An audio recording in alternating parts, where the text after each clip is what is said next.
For many producers, being experimental with your beats can easily lead to making garbage. For Madlib, being experimental leads to having 3 of the top 20 albums of all time feature your production. There's a reason why guys like Kanye want his beats. You have to get like some more Madlib beats for the next, next projects. And why The Alchemist says this about him. People want to see you and Madlib go at it, Al. Madlib, ALC. Madlib would absolutely destroy you. Are you crazy, man? I ain't going up against that, man. He's in another position, planet on his own. He's his own genre.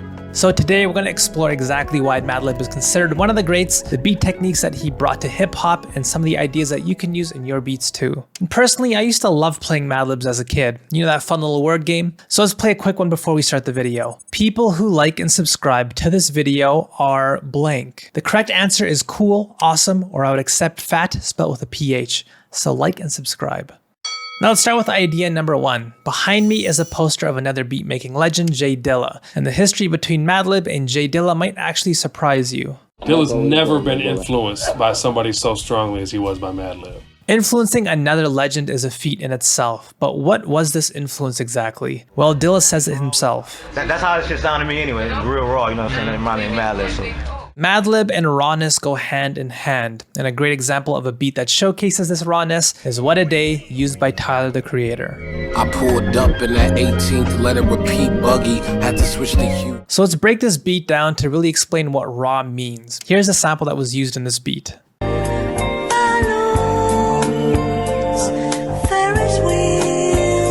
Now, if you give this sample to many other producers, they would probably get detailed with it. There are really high-tech tools nowadays that lets you split samples apart like this.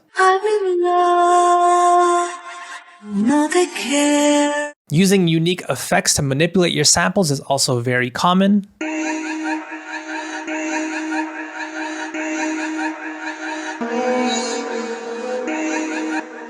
And from here, most producers would add more layers and sounds to make a complete beat.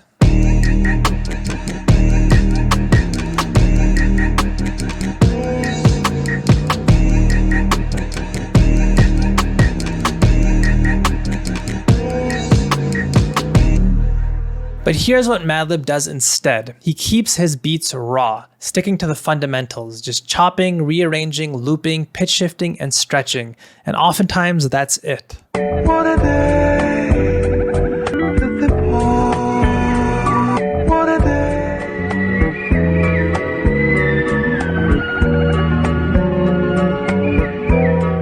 And this is practically the whole beat. Most producers obsess over the smallest details, squeezing in that tiny texture 2 minutes into the beat, or trying to perfectly EQ every single sound, thinking that's what matters most. But Madlib doesn't obsess over these things, and he's responsible for some of the most highly acclaimed albums of all time. Dude, just loop that shit up. That's my sound. Like, I'm a loop digger, so I just want to leave it like that. Just make it dirtier than what it was. Some people don't really understand it. It really makes you rethink what actually matters in a beat, which brings me to idea number 2. Madlib is legendarily known for making hundreds of beats per week, squeezing every possibility out of every sample. A great example of this is Madlib by Freddie Gibbs. So we have another raw beat here. This is the sample that was used.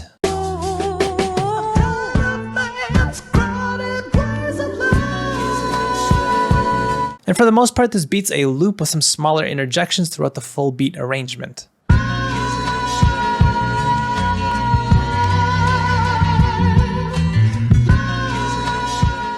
But here's what's amazing. On this same album, the song right after Madlib is another song called Fake Names. And guess what? This beat actually uses the exact same sample, just a different part of it.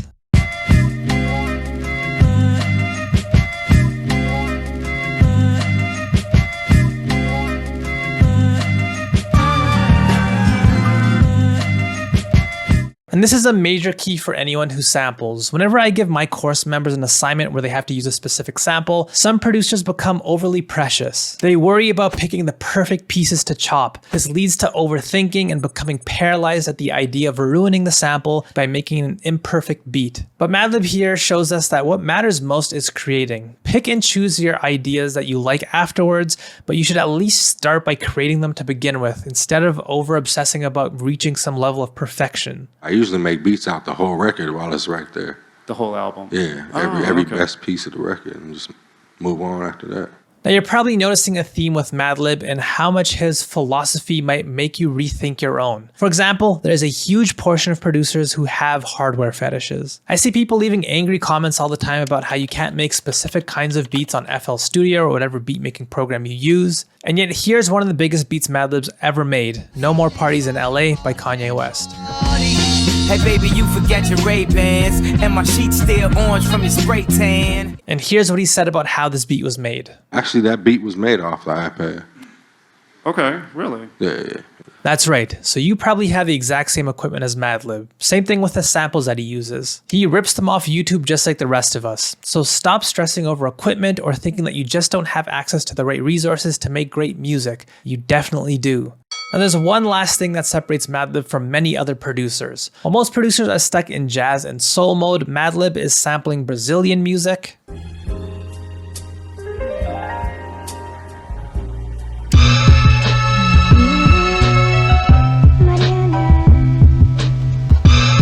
and Indian music for his beats.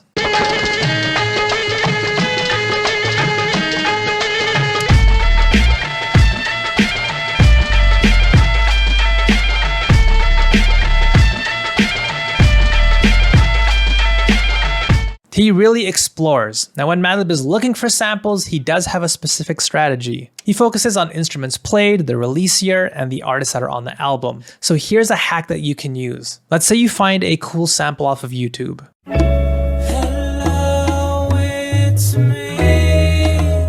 If you go to discogs.com and search that song or album up, it'll give you a ton of valuable information for finding even more good samples. For example, let's say you really like the keys on a song. You can look up who the artist was that played them on the actual record. And from there, you can see what else they made. Another really helpful one is seeing the record label. Labels really like to put out specific kinds of music, so if you really like a song that came from a specific label, there might be even more samples from that label that would be perfect for your beats. And seeing who the producer of a song is can also be a great idea. If a producer structures their songs in a very sampleable way, that can be another pathway to more great samples. Overall, if there's one thing that Madlib's career shows us, it's that ideas are king, not what kind of instruments you're using or how long you spend on the tiny sounds in your arrangement. Personally, I think this philosophy can really help a lot of producers focus on the right things. Having said that, if you are looking for more hands-on, in-depth beatmaking techniques that Madlib does with his beats, I do have a full video on it. I made it a while back. If you're looking for more specifics, it should be showing up next to me. Otherwise, hopefully you liked this video. If so, like and subscribe. And yeah, I will see you next week. But check out the video next to me.